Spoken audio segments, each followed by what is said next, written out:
নন্দীগ্রামে যে সমবায় নির্বাচন হয়েছিল হাইকোর্টের নির্দেশে, সেই নির্বাচনে 12টি আসনের মধ্যে সমবায়তে 11টিতে বিজেপি এবং 1টিতে তৃণমূল জয়লাভ করে।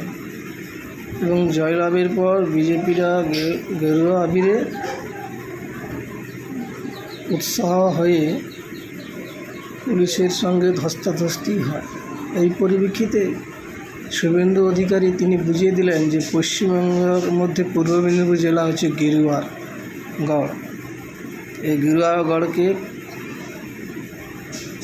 পূর্ব মেদিনীপুর মানুষ তা আরেকবার প্রমাণ করে বুঝিয়ে দিলেন যে এটা সত্যিকারের শুভেন্দু অধিকারীর গড়। এই গড়কে কোনো রকম ভাঙতে পারবে না টিএমসি দল, শত চেষ্টা করল। তাই আবার বিরাটভাবে সমবায় ভোটে জয়লাভ করলেন।